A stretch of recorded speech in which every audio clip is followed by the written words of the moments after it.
Darkness always seemed to cling to the little mining town that lay tucked away between the folds of the Appalachian Mountains, as though the peaks and forests were trying to keep it hidden from the world. By the early 1950s, the place had all but vanished from maps and official records. Even in its prime, it was little more than a collection of weather-worn houses, a church with a steeple that leaned to one side, a single schoolhouse, and the gaping mouth of the coal mine that gave the people their livelihood. The air always smelled faintly of coal dust and pine sap, and the winters were so bitter that even the dogs would sleep in the barns with the horses. Outsiders rarely passed through, and when they did, the townspeople eyed them with suspicion. In their isolation, they had become a community bound tightly together, each family knowing the other's secrets, each person understanding their place in a hierarchy built not on wealth, but on endurance and tradition. Life was harsh, but it was life. The men worked long shifts underground in the mine, emerging coated in soot with tired eyes and calloused hands. The women ran the homes, raised children, and sometimes took jobs in the general store or the tiny diner that served thick stew and cornbread. Children trudged to the one-room schoolhouse, where a weary teacher tried to instill a love of arithmetic and literature in minds more concerned with play or with following their fathers into the mines. Sundays were sacred, the church bell rang, and everyone gathered in their best, sometimes patched up, clothing to listen to the preacher speak about sin, salvation, and the eternal punishment awaiting those who strayed. It is a town built on work and faith, on silence and survival, and yet beneath that surface was a tension that no one ever admitted aloud. There were stories whispered after dark.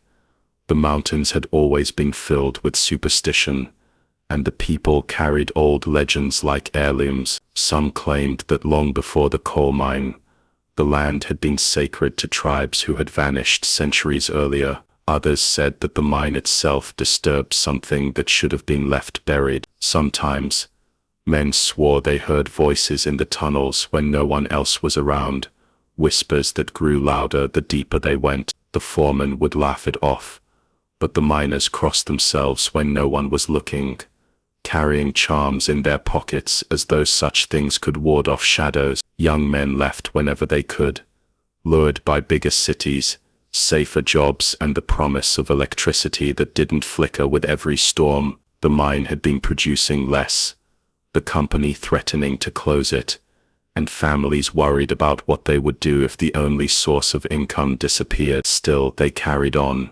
There was a rhythm to life, the kind that makes weeks blend into years. A mother stirring soup, a father smoking his pipe on the porch, children running barefoot through the fields. It was not happiness exactly, but it was familiarity, and that was enough. One particular family, the Harts, lived near the center of town. Samuel Hart was a miner like his father before him, broad-shouldered with the kind of permanent black under his fingernails that soap could never remove. His wife, Mary, was a quiet woman who baked bread that everyone swore smelled like heaven itself. They had 2 children, 9-year-old Ruth, a bright girl with hair like corn silk, and little David, just 5, who often clung to his mother's skirts. Their house, like most others, was small and drafty, with walls that creaked in the wind,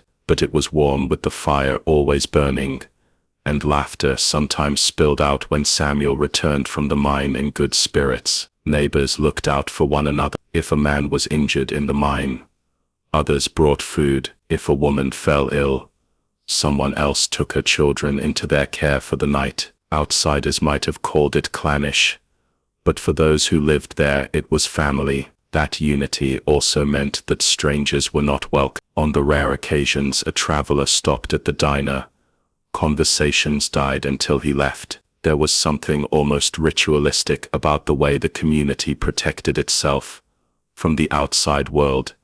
as though intrusion threatened not just privacy but survival itself. The night before everything changed was like so many others, with snow dusting the rooftops and smoke curling lazily from chimneys. Families sat down to supper, the smell of stews and roasted meat drifting into the frosty air. Radios buzzed faintly with news from faraway places, Korea, Washington, Hollywood, but such things felt as distant as the moon. Here what mattered was whether the mine would stay open through spring, whether the crops would last until planting, whether the children stayed warm enough in the bitter cold. Some people noticed odd things. The dogs barked restlessly that evening, pacing as though hearing something humans could not. The church bell, though never rung except on Sundays, gave a faint metallic groan as the wind passed through the tower. A few folks mentioned a low humming noise that seemed to ripple through the air, so soft they wondered if it was just the coal trains in the distance. Most dismissed it. At the diner, a small group of men gathered for coffee and pie. They talked about rumors of layoffs, about the preacher's last sermon, about how cold the winter had been already. No one mentioned the tension that seemed to hang over them like a storm cloud, though all of them felt it. They spoke of old times, of dances in the church hall, of neighbors long gone. Around midnight they finished their coffee, bundled into coats, and trudged home through the snow. Mary Hart tucked her children into bed with an extra blanket, kissing their foreheads as she whispered prayer. Samuel sat by the window, watching the snowflakes fall under the dim light of the street lamp. He thought about the mine, about whether he should take his family and leave before it closed for good. But where would they go? How would they survive without the familiar rhythm of this town? With a sigh, he locked the door, stoked the fire, and joined his wife in bed. Across town, others did the same. Doors were bolted, fires banked, lamps extinguished. The only light came from the moon glinting off snow, painting everything in shades of silver and shadow. It was a scene of peace, the kind that looked like it would last forever. But the silence had weight, and in that silence, something stirred. No one could know that within hours everything that made the town alive would be gone. Families that had endured generations of hardship, children who dreamed of a future beyond the mountains, men and women who clung to each other in the dark. All of them were about to vanish, leaving behind only the echo of their presence. The mine would never open again. The schoolhouse would stand empty, and the church bell would ring to no congregation. The people slept, unaware that this was their last night together, the last night their laughter and prayers would rise into the cold winter air. By dawn, the little mining town would be silent in a way no one could explain. The fires still smoldering, the food still warm, but the souls who had given it life gone without a trace. The night began like any other, but as the clock in the church steeple struck 9, the stillness that settled over the mining town felt heavier than usual, as if the very air had thickened. The snow had stopped falling, leaving the world outside crystalline and silent. Curtains drawn in nearly every house shielded families from the dark, but the lamps glowed faintly through thin fabric, marking warm lives hidden behind the frost-covered windows. Inside, children finished their meals, fathers sat at radios or smoked, and mothers cleared dishes. Everything was routine, ordinary, and unremarkable until it wasn't. At the Hart household, Ruth begged her mother to let her stay up a little longer. She wanted to finish drawing a picture of the church bell tower, her pencil scratching lightly over the paper. Mary agreed, though she reminded her daughter she had school the next day. Samuel leaned back in his chair, boots still damp from the snow, listening absent-mindedly to the crackle of the radio. A program was playing faint country music, the kind that usually lulled him towards sleep. In the corner, little David had already nodded off,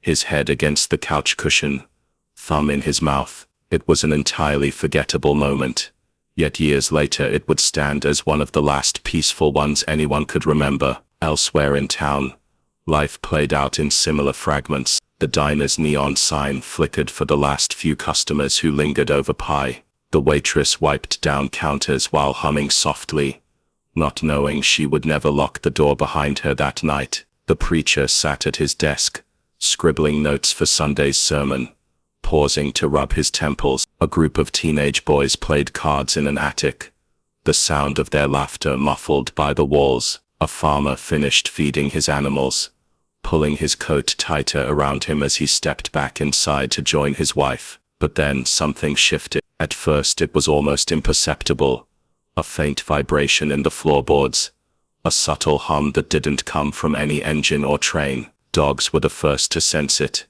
One barked sharply, then another, until a chorus of uneasy howls rose across the town. Chickens flapped wildly in their coops, and horses stomped their hooves as though something unseen passed near them. The people noticed too. Ruth looked up from her drawing, frowning. "Mama, do you hear that?"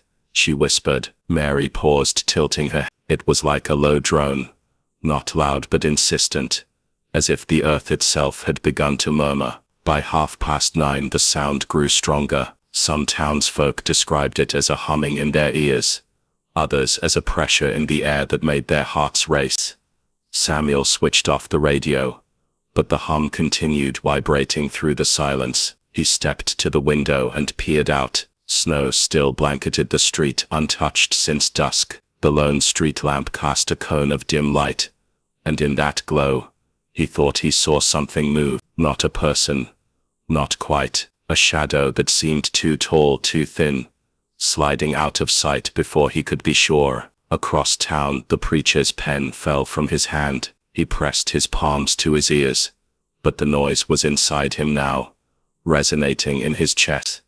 He staggered to his feet, knocking over the lamp. Its light flickered before extinguishing, plunging the room into darkness. In the schoolhouse, a lone janitor who had been cleaning after hours froze as the chalkboard rattled on its own. He swore he heard children whispering, though he was alone, their voices reciting half-remembered prayers. Back in the Hart home, Mary tried to calm the children, who now sensed something was wrong. Ruth clutched her drawing tightly, while David whimpered in her lap. Samuel told them all to stay put, as he pulled on his coat and stepped outside. The cold hit him sharply, but it wasn't just the cold, it was the absence of sound. The dogs had gone quiet, the wind had stilled, even the hum seemed to pulse like a heartbeat under the ground. He looked up and caught his breath. The stars above seemed wrong, brighter somehow, closer, as if the sky itself had shifted. Then the church bell rang.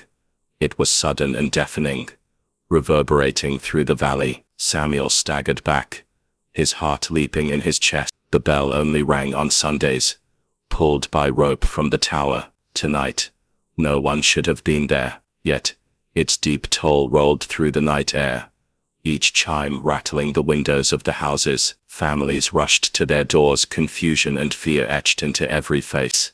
Some stepped outside, calling to neighbors. Others huddled inside, locking doors that would soon mean nothing. At precisely 9:17 p.m., all the clocks stopped. The second hands froze mid-tick. The radios cut to static. The lights flickered once, twice, then dimmed, though the power lines outside remained intact. It was as if time itself had caught its breath and refused to move. The hum crescendoed into something louder, almost melodic now, though alien, weaving through the streets like an invisible current. People clutched their ears, some dropping to their knees. Witnesses would later describe a glow, pale, shimmering, rising from the direction of the mine. It wasn't fire, nor was it like any lamp or lantern. It was a light without source, rippling like water, stretching across the sky. Some swore they saw figures within it, silhouettes moving with unnatural grace. Others claimed it was smoke from the mine, catching the moonlight. Whatever it was, the people of the town could not look away. Children cried, mothers screamed, fathers shouted orders that made no sense. The air grew colder, breath misting heavily, until even that froze in the glow. Samuel stumbled backward, staring at the horizon. He thought he heard voices calling his name, though no one was near him. Behind him, Mary cried out, begging him to come inside. He turned, but the house seemed further away than it should have been, stretching with the light. He ran, but his legs felt heavy, as though he were wading through water. Inside, Ruth pressed herself against the wall, whispering prayers she barely remembered from church. David covered his face with his hands, sobbing. One by one, the voices of the townspeople fell silent. The last cries, the last shouts, the last prayers, all cut off mid-breath. Doors swung open. Meals were left half-eaten. Radios crackled into nothing. The glow from the mine surged once more, then collapsed inward, vanishing as though it had never been. The church bell gave a final toll that echoed across the valley, then stopped, and in the sudden stillness, the town stood empty.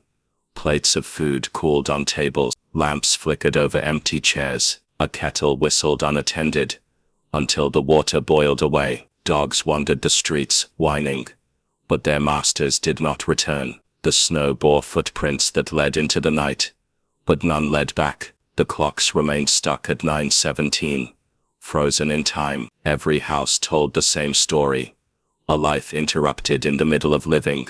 By midnight, the glow had faded. The hum was gone. The only sound was the wind picking up again, rustling through abandoned streets. The mountains stood silent, guardians of a secret no one would ever truly uncover. The mining town had ceased to exist, not in structure but in soul. What remained were shells of homes, echoes of prayers, and questions that would never find answers. To an outsider passing by the next day, it might have seemed like the people had simply stepped out for a moment, but the stillness carried weight, and anyone who lingered too long would feel it. The sense that the town was not deserted by choice, but the night of silence had claimed them all, leaving behind only the mystery of how an entire community could vanish in the span of an hour, with no sign of struggle, no sound of departure, and no farewell. The morning after the night of silence, a milk delivery truck rode along the narrow road that wound into the valley. The driver, a man named Harold Bennett, had been making the same route for years, though he often cursed the detour. The town barely bought enough to make the trip worthwhile, but he had grown fond of the people there, especially the Hart family, who always left coins in a jar by the porch. As his truck descended into the hollow, he noticed the snow was untouched, no tracks, no smoke from chimneys. Usually by dawn, someone would be out tending animals or shoveling paths, but today the town lay utterly still. Harold slowed his truck, frowning. The diner's sign, usually glowing faintly even at sunrise, was dark. He parked and stepped out, his boots crunching in the snow. The air was sharp, but what unsettled him more was the silence. No birds, no barking dogs, no voices. The whole place felt as though it were holding its breath. He walked toward the diner, pushing the door open. It creaked loudly, echoing against the empty walls. Inside, the tables were set with plates and half-empty cups of coffee. A pie, barely touched, sat on the counter, its filling hardened overnight. Chairs were scattered, but not overturned. Everything looked abandoned mid-meal. "Hello?" Harold called, his voice sounding too loud. No one answered. He checked the kitchen pots, boiled dry. A skillet left smoking faintly. He backed away quickly, his heart beginning to race. Outside he tried other doors. At the general store the shelves were stocked, the register drawer half open with coins inside. At the preacher's home the Bible lay open on his desk, his glasses folded neatly beside it. At the schoolhouse, chalk letters were scrawled across the board, arithmetic problems unfinished, as though the teacher had been interrupted. Everywhere Harold went, the story was the same. Meals waiting to be eaten, beds unmade, fires smoldering, but there were no people, not a single one. By the time he reached the Hart home, his breath was ragged. He pushed open the door without knocking. The fire burned low in the hearth, and on the table sat 4 bowls of stew, steam long gone, but spoons still resting inside. A child's drawing lay on the floor. A rough sketch of the church bell tower. Upstairs, beds were rumpled, blankets tossed aside. But the children were gone. He called their names, his voice cracking. Silence answered, fear gripping him. Harold ran back to his truck, fumbling with the keys. His first instinct was to leave, to drive until the town was behind him, but he stopped. He thought of the children, of the families who had always been kind. Something had happened here, something terrible, and he was the only one who had found it. He started the engine and sped to the nearest sheriff's office, 30 miles away. Sheriff Eli Thompson was a broad man, with a thick mustache and a reputation for skepticism. He didn't believe in ghosts or curses, only in facts and evidence. When Harold burst in, pale and shaking, spilling out a story of vanishing townsfolk, the sheriff narrowed his eyes. Slow down, he ordered. You telling me a whole town just up and left? Harold swore on his life that he was telling the truth. Within the hour, the sheriff, 2 deputies, and Harold were on their way back. They entered the town around noon, their car tires crunching over the snow. As they walked the streets, it became clear Harold hadn't exaggerated. The deputies exchanged uneasy glances as they found meals waiting, fires still burning, clocks all stuck at the same time. Sheriff Thompson tried to keep his composure, but the further they searched, the more rattled he became. At the church, the great wooden doors hung ajar. Inside, hymnals lay scattered across pews, as if dropped hastily. Candles had burned down to stubs. Wax hardened in pools along the floor. The bell rope dangled in the tower, swinging gently as though recently used. The sheriff touched it, and a chill ran through him. It felt warm. The strangest evidence was found near the edge of town, in the snow.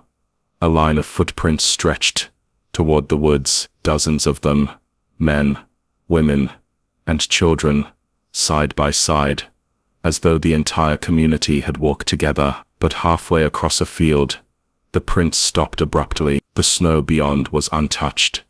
It was as if the people had walked to that point and then simply disappeared. The sheriff knelt, brushing the snow with his gloved hands, searching for signs of struggle or concealment. There were none. Inside one of the homes, a deputy found a note tucked into a Bible. The handwriting was shaky, scrawled in haste. It read, "They are coming tonight.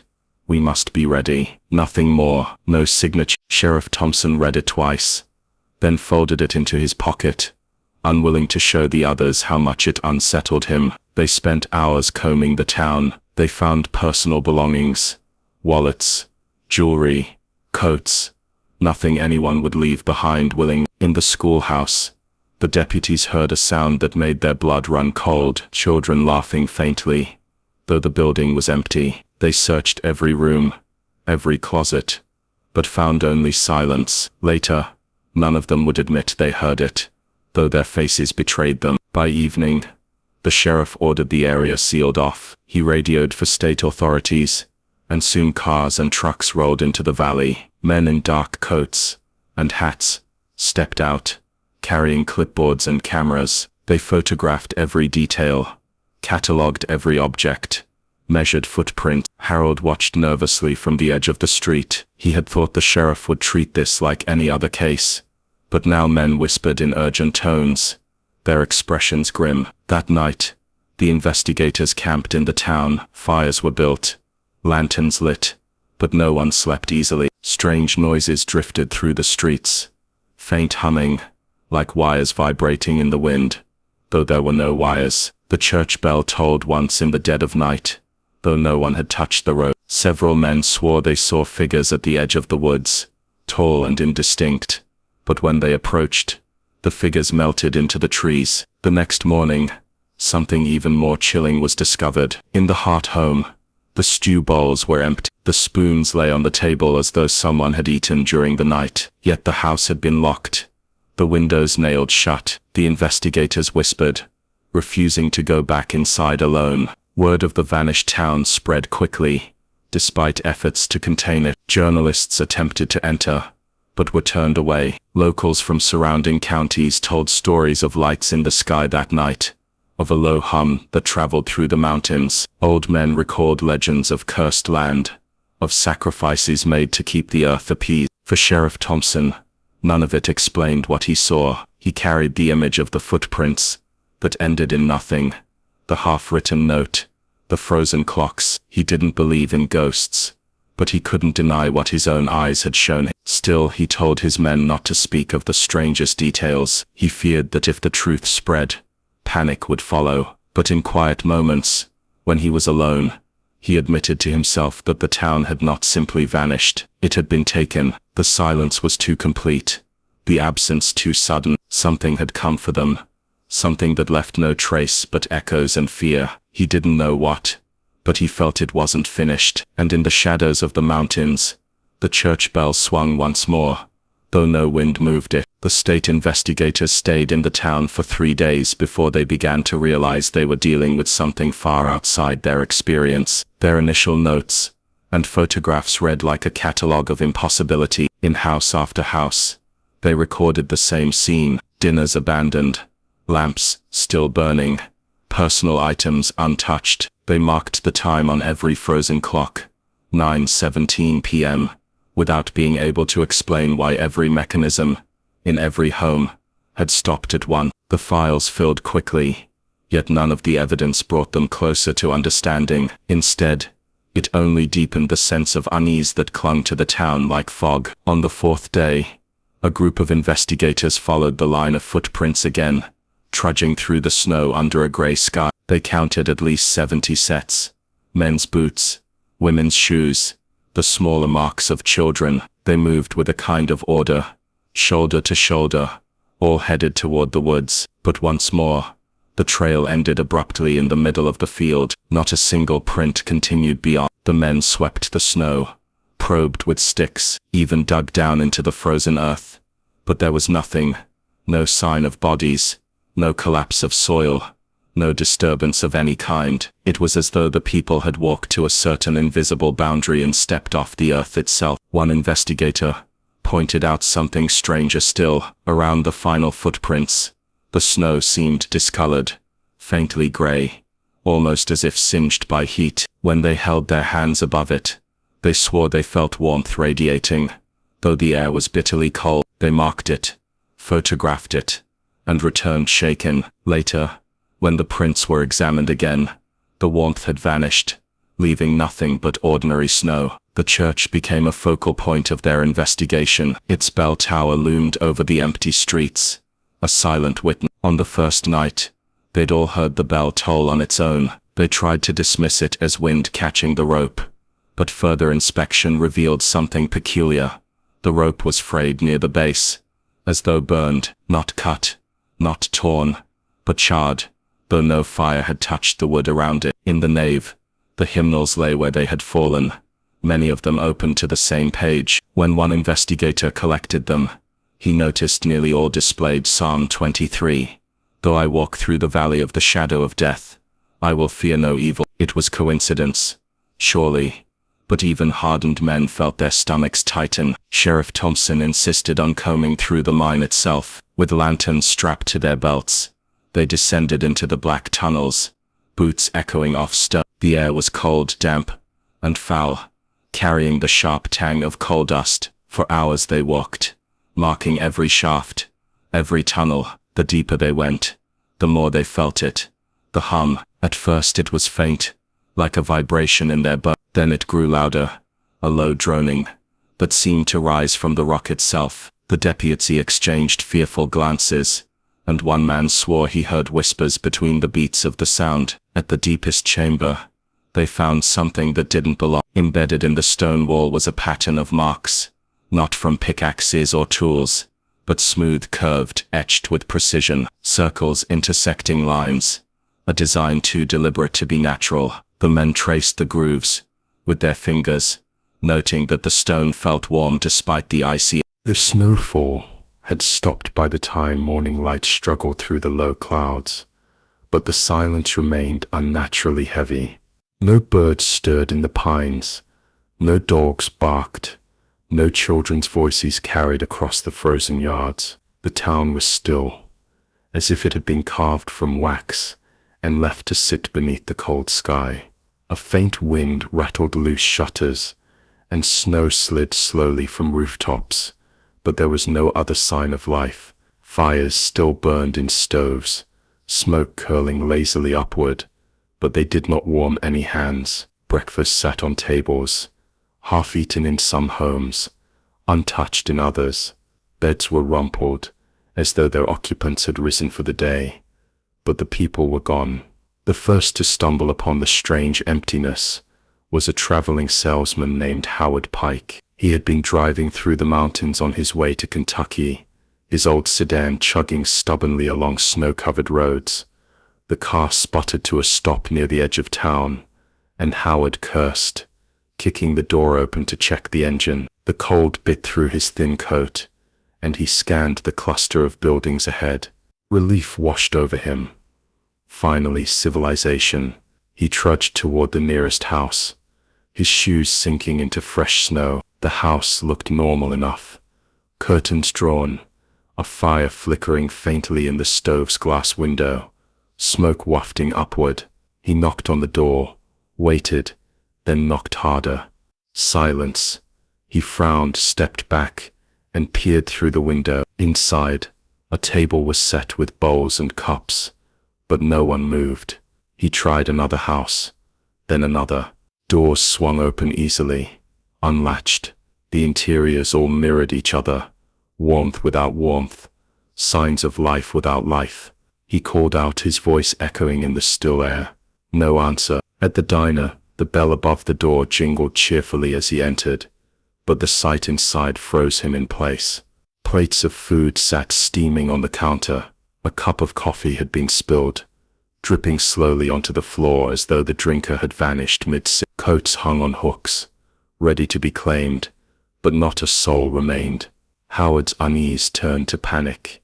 He rushed to the church, then the schoolhouse, empty. He hurried down to the mine, its entrance gaping like the mouth of some beast. Lanterns hung on hooks near the opening, tools leaning against the wall.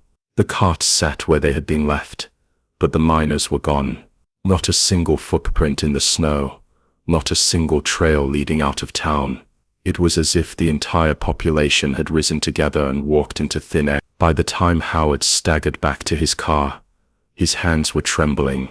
He fumbled with the engine, managed to coax it into life, and drove recklessly down the mountain roads. At the next town, he burst into the sheriff's office, pale and stammering. Sheriff Lowell, a grizzled man who'd seen more winters than he cared to count, narrowed his eyes at the salesman's frantic words. Still, he gathered a small group of deputies and a few volunteers, and by midday they arrived at the silent town. The search party split up, calling names, banging on doors, checking every building. Their shouts echoed eerily unanswered. Inside the Hart house, Sheriff Lowell paused. The children's beds were unmade.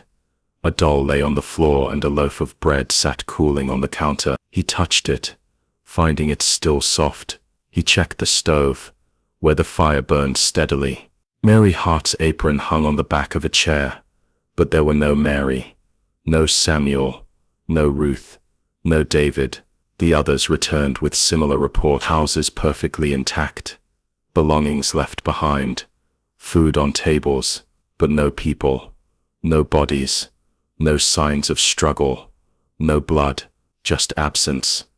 The men grew uneasy.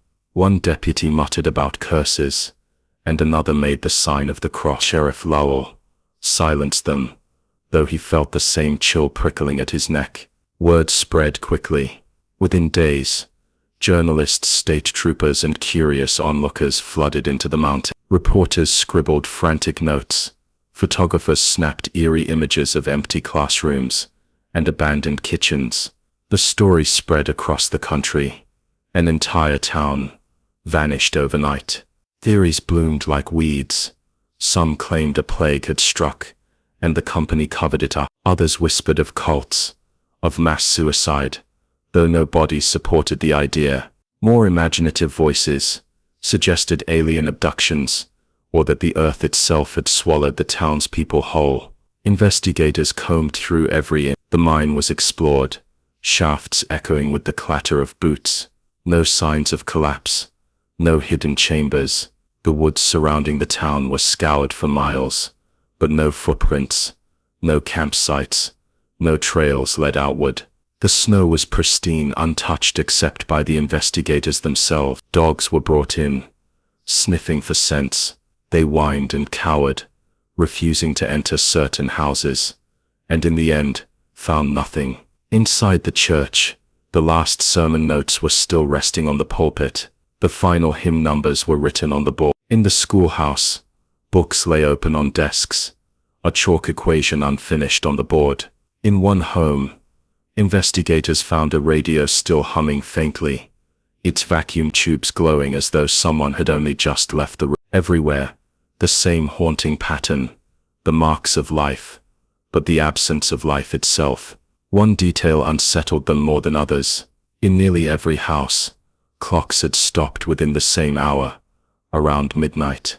Not wound down, not broken, simply stopped, the hands frozen, as though time itself had paused in that moment. Theories grew darker. Some claimed the mine released toxic gas, killing everyone instantly and leaving no bodies, though no trace of such gas could be found. Others insisted the townsfolk had staged their disappearance, moving away in secret. But why leave everything behind? Why vanish without luggage, without money, without even taking coats in the dead of winter? Howard Pike, the salesman, gave interviews, repeating his story again and again. He spoke of the still warm meals, the fires still burning, the crushing silence. Each time, his eyes darted nervously, as if afraid he had brought some curse upon himself by witnessing it. He did not stay long in the mountains after that, and those who met him years later said he never again set foot in rural towns. The investigation dragged on, but with no evidence, no answers.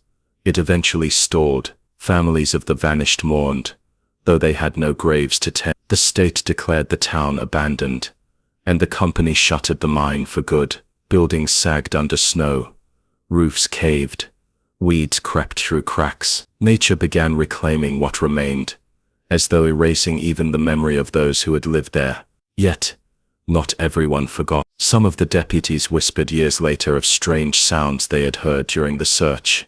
Low murmurs that seemed to drift through empty streets, though no source could be found. One man swore he saw movement in the church window, a flicker of a shadow, though the building was empty when he entered. Another spoke of a child's laugh echoing faintly in the schoolyard at dusk. They kept these stories quiet, afraid of ridicule. The legend of the vanished town grew, passed along in bars and family gatherings, a ghost story too chilling to ignore. Campers who strayed too close to the ruins claimed they heard voices in the night, or saw lantern lights bobbing through the trees when no one else was near. Hunters reported coming across toys half buried in leaves, strangely untouched by time. By the end of the decade, the town was little more than a scar on the mountain, but the mystery lingered like smoke that never cleared. Scientists, journalists, and thrill-seekers occasionally returned, searching for explanations.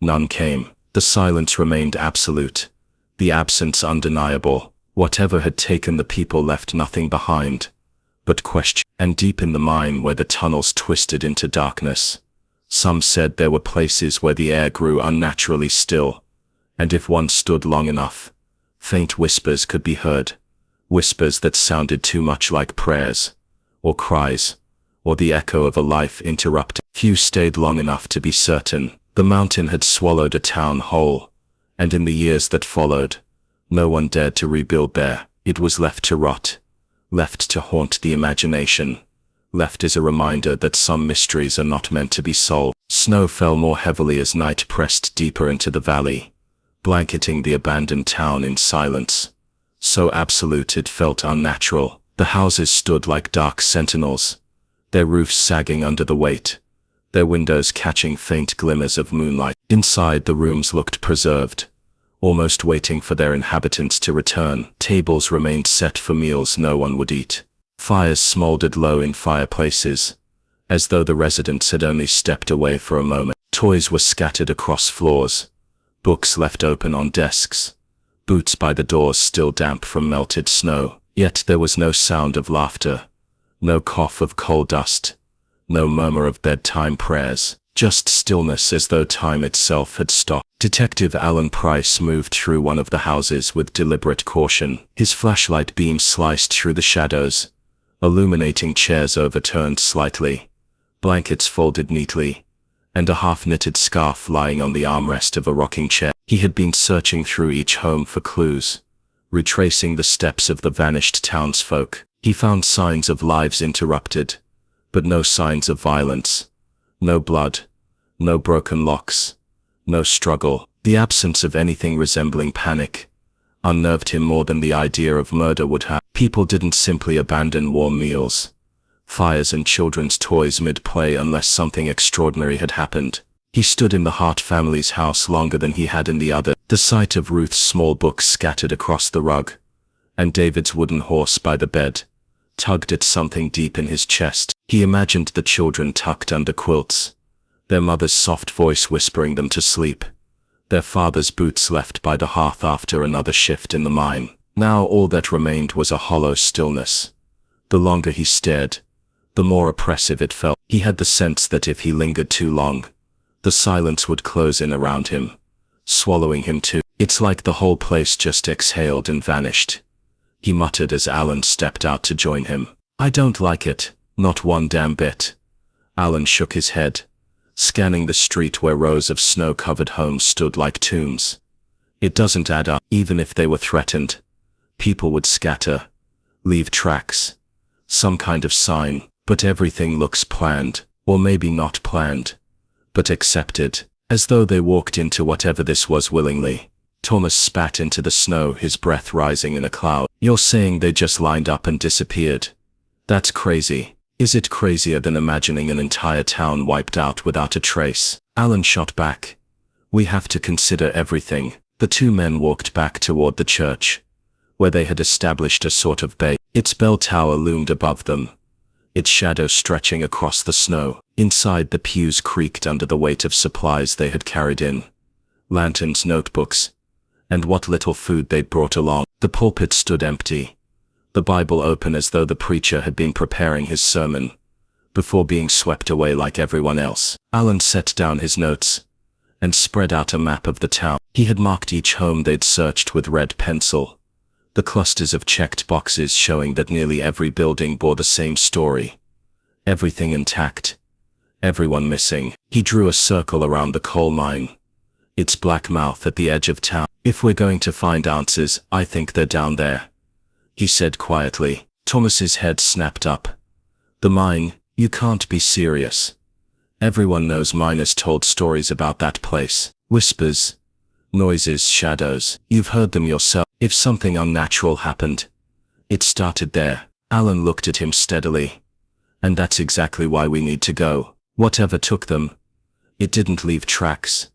It didn't leave signs of violence, but it might have left something down there. The idea of entering the mine made Alan's skin crawl, but the thought of turning back with nothing, leaving the fate of 300 souls a mystery, felt worse. He was a detective, and mysteries demanded answers, no matter how dark the path. By dawn the men packed lanterns, ropes, and spare batteries. The sky was bruised gray, heavy with more snow. The town looked even more spectral in daylight, its silence magnified by the absence of smoke from chimneys or children's voices in the street. As they passed the diner, Alan paused, staring through the frosted glass. Plates of food still sat on tables, now hardened and covered with a thin layer of frost. Coffee cups remained half full, their liquid frozen solid. He shivered, despite his thick coat. At the mine's entrance, the wind howled low, carrying with it the scent of earth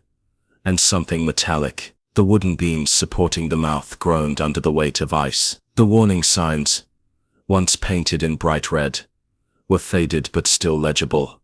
Danger. Unstable. Alan lit his lantern, and Thomas did the same.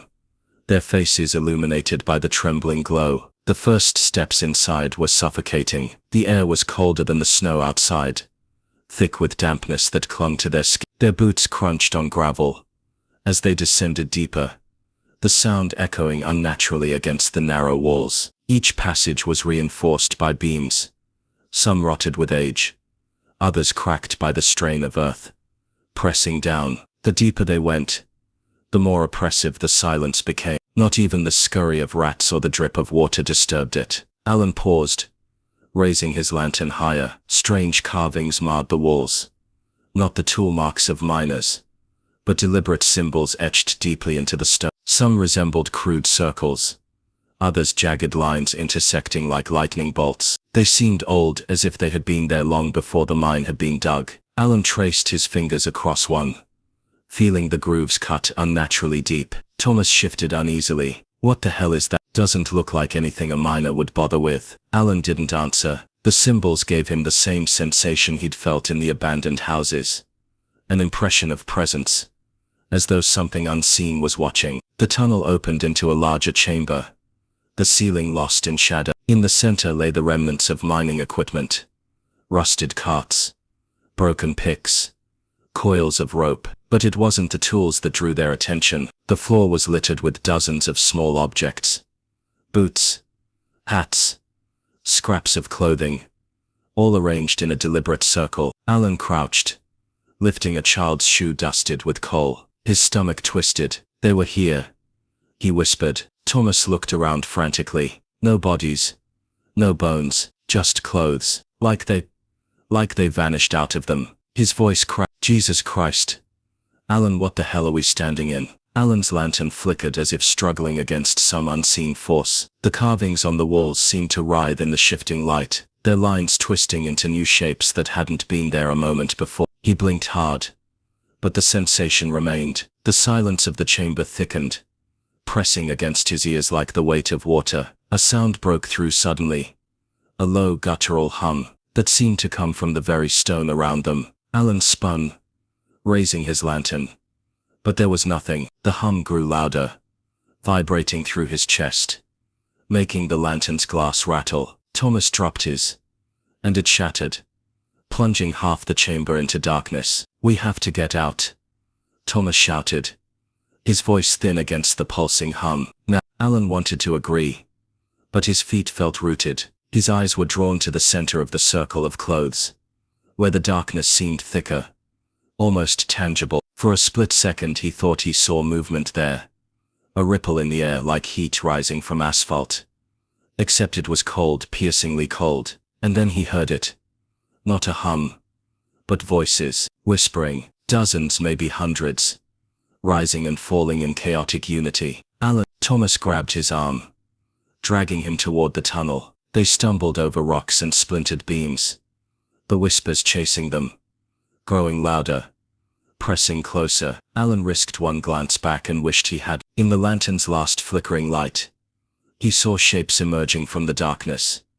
Not solid, not entirely formed, but human in outline, tall, thin, their faces blurred as though half forgot. They reached with elongated fingers, not touching, but close enough that Alan felt the cold brush his skin. They burst out of the chamber, gasping, their lanterns swinging wildly as they ran. The whispers followed, echoing off the stone until they weren't sure if the sounds were behind them or inside their own skulls. At last the faint grey light of the mine's entrance came into view. They scrambled out into the snow, collapsing against the frozen ground, their breath heaving in ragged clouds. The mine was silent again. No whispers, no shapes, only the faint groan of wind through the beam. But Alan knew what he had seen, and the sight of those empty clothes in a perfect circle burned itself into his memory. Whatever had taken the townspeople hadn't killed them in any ordinary sense. It had absorbed them, drawn them into something vast and incomprehensible. Thomas sat shaking,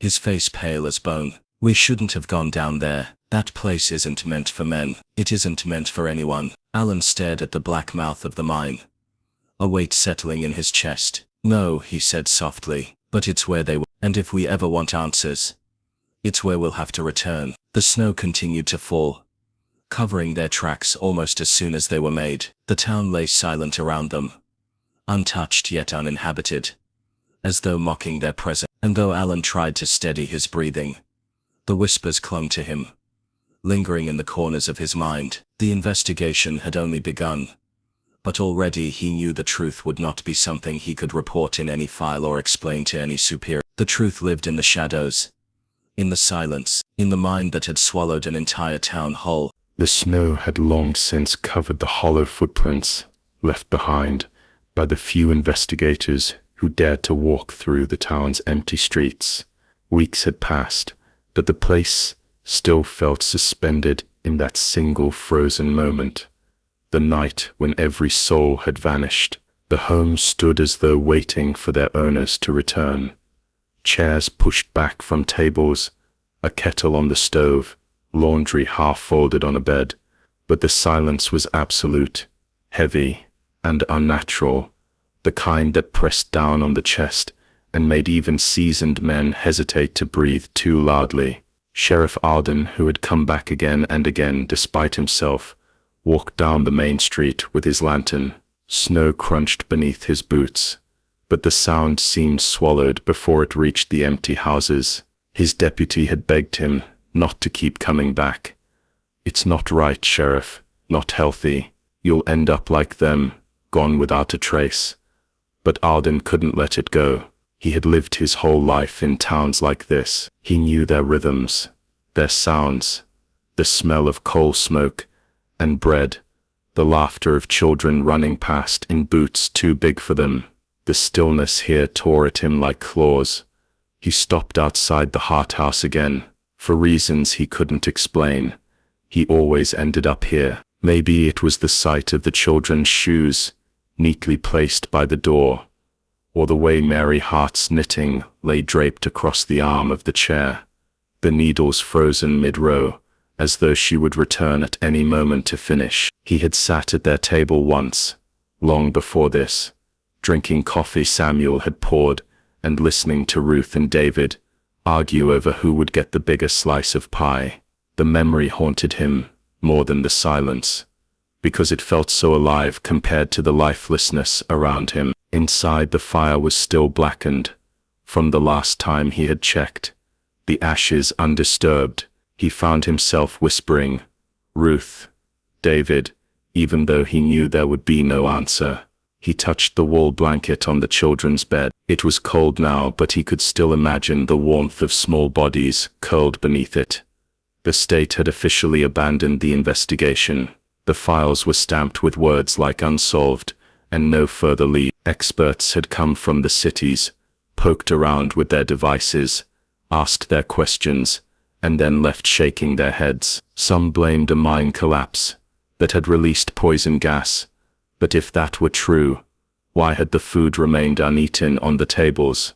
Why had the dogs disappeared too? Others suggested mass hysteria, or a cult, whispers that the townsfolk had walked willingly into the mountains for some ritual. None of it made sense. None of it explained the absence of tracks, the absence of struggle, the absence of body. Arden carried the weight of the mystery like a stone in his chest.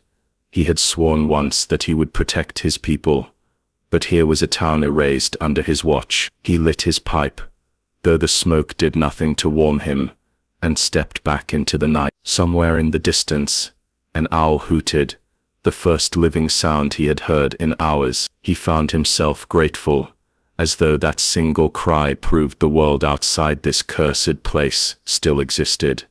Back in the city, newspapers had already turned the story into legend. Headlines spoke of the vanishing town and Appalachian mystery. Reporters speculated wildly, each more eager than the last to sensationalize, but with no answers and no survivors. Interest faded. People moved on to fresher tragedy. Only Arden and a handful of others remained tethered to the place, unable to let go. One of them was Eleanor Price, a historian who had arrived months after the disappearance. She had read the accounts in the papers, tracked down faded records in county archives, and discovered that the land itself carried a long history of vanishings. Entire camps had disappeared during the early frontier days, their cabins left intact, but their people missing. She had traveled to the town, ignoring warnings, and begun her own search. When Alden first met her, he thought she was another city intellectual who would poke around for a week before fleeing back to safety. But she moved into the abandoned schoolhouse, lighting lanterns and filling the air with her papers and notes. She walked the streets every day, mapping the town, asking questions that no one else had bothered to ask. Why did they build the mine there?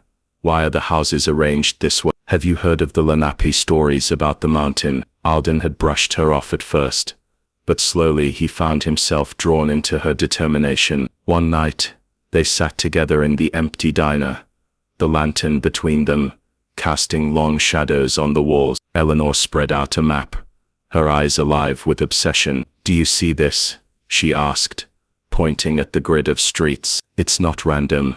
The town was built in a circle, whether they realized it or not. The church, the school, the mine, the diner, they all fall into alignment with certain points, and these points correspond with old tribal stories about places of passage." Alden frowned. "Passage to where?" Her voice lowered.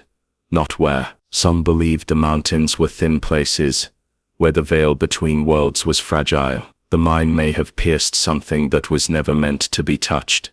The sheriff wanted to dismiss it, but he remembered the miners' whispers about voices underground, about charms carried in pocket. He had laughed at them once. Now, he wasn't so sure. "So you think they were taken?" Eleanor met his gaze, her expression steady. "I think they were called."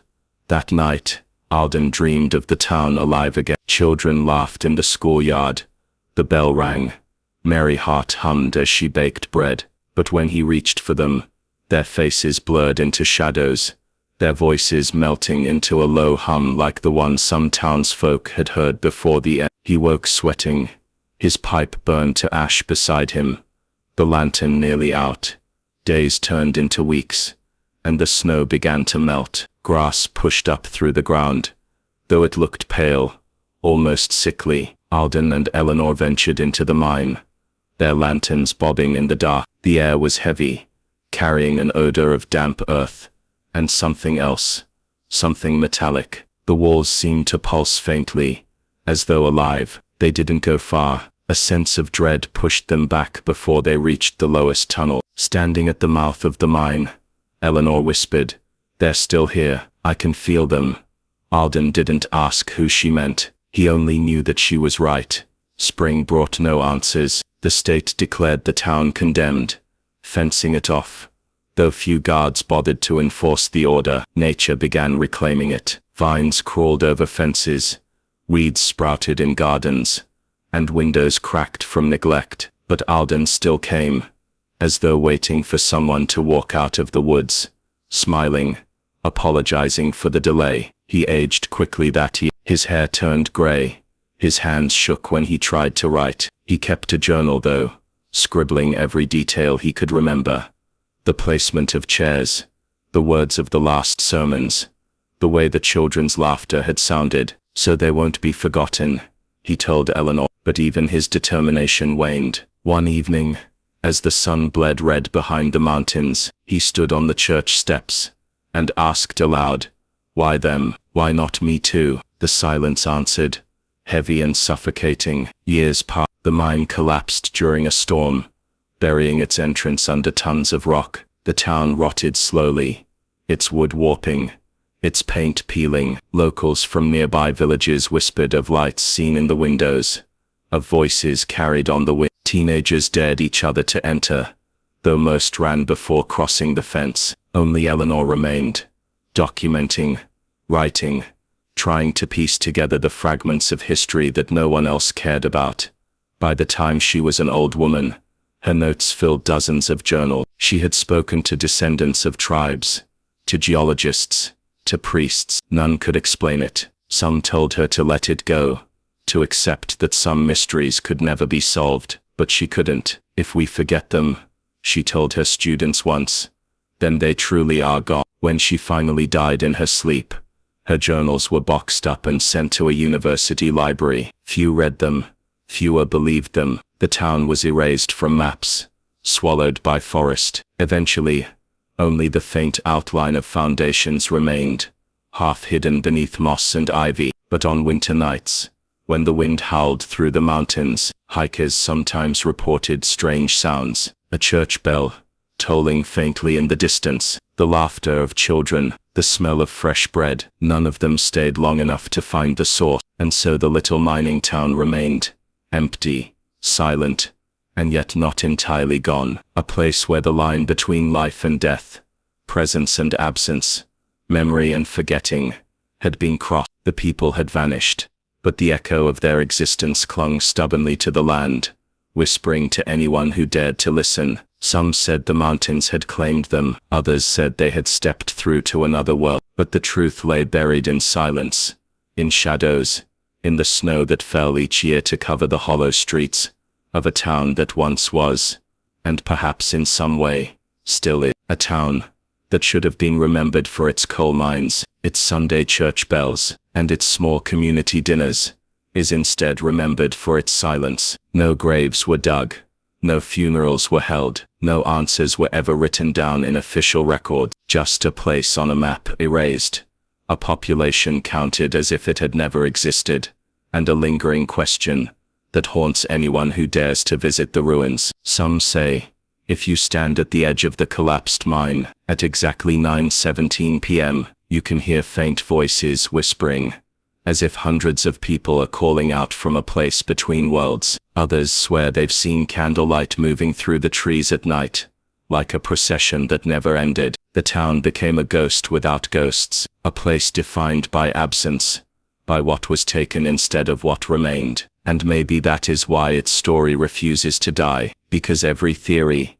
every rumor, every government file locked away, only adds to the pull of its mystery. It reminds us that sometimes, entire lives can vanish in an instant, leaving behind nothing but unfinished meals, broken clocks, and silence. It forces us to ask whether the world we live in is as solid and safe as we believe, or if just beyond the thin veil of our reality lies something waiting, watching, ready to strike again. This was the story of the town that vanished overnight. If you found yourself drawn into the mystery, imagine the fear of the families who never came home, and the terror of the little boy whose last words promised that whatever came for them wasn't finished yet. Some mysteries are not meant to be solved, some are warning. And so, the next time the night feels too still, too heavy, and the world seems to be holding its breath, remember this tale. Perhaps silence itself carries the darkest secrets of all.